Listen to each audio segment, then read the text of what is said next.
നമ്മൾ ഏകാന്തത അനുഭവിക്കുന്നു എന്നതിനർത്ഥം മറ്റുള്ളവരിൽ നിന്ന് നമ്മൾ ഒറ്റപ്പെട്ടു എന്നുള്ളതല്ല. നമ്മൾ നമ്മളിൽ നിന്ന് തന്നെ ഒറ്റപ്പെട്ടു എന്നുള്ളതാണ്. എല്ലാ മനുഷ്യരും മറ്റുള്ളവരാൽ സ്നേഹിക്കപ്പെടണമെന്ന് ആഗ്രഹിക്കുന്നവരാണ്. അത് ചിലപ്പോൾ പ്രണയവുമാകാം, സൗഹൃദവുമാകാം. ആ ഒരു സാഹചര്യത്തിലാണ് അവർ നമ്മളെ സ്നേഹിക്കുന്നതിന് വേണ്ടി നമ്മൾ അവർക്ക് പലതും ചെയ്തു കൊടുക്കും. ഒരു നാൾ നമ്മളെ അവർ വേണ്ട എന്ന് വയ്ക്കുന്ന അവസരത്തിൽ നമ്മളുടെ മനസ്സ് വല്ലാതെ തകർന്നു പോകും. കാരണം അവരില്ലെങ്കിൽ ലോകത്തിലെ ഒരു കാര്യവും ചെയ്യാൻ കഴിയില്ല എന്ന് നമ്മൾ നമ്മളെ തന്നെ പറഞ്ഞു പഠിപ്പിച്ചു വെച്ചതാണ്. പിന്നീട് നമ്മൾ അവരുടെ സ്നേഹത്തിന് വേണ്ടി ഒരു യാചകനെ പോലെ അലയും. നമ്മളെ സ്നേഹിക്കാത്തതാണ് ഇതിൻ്റെ പ്രധാന കാരണം. നിങ്ങൾക്ക് നിങ്ങളെ സ്നേഹിക്കാൻ കഴിയുന്നില്ലെങ്കിൽ പിന്നെ എങ്ങനെയാണ് വേറൊരാളെ സ്നേഹിക്കാൻ കഴിയുക? നിങ്ങൾ എപ്പോഴെങ്കിലും നിങ്ങൾക്ക് ഗിഫ്റ്റ് നൽകിയിട്ടുണ്ടോ? നിങ്ങൾക്ക് ട്രീറ്റ് ചെയ്തിട്ടുണ്ടോ? ഇല്ല എന്നാണെങ്കിൽ ഇതുവരെയും നിങ്ങൾ നിങ്ങളെ സ്നേഹിച്ചിട്ടില്ല എന്നതാണ്.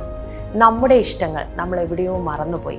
എനിക്കിപ്പോൾ ഓർമ്മ വരുന്നത് തത്വമസി എന്ന മഹത്വചനമാണ്. നിങ്ങൾ എന്തിനെയാണോ തിരയുന്നത് അത് നിങ്ങൾ തന്നെയാണ്. നിങ്ങൾ സ്നേഹമാണ് തിരയുന്നതെങ്കിൽ ആ സ്നേഹം നിങ്ങളിൽ തന്നെയുണ്ട്.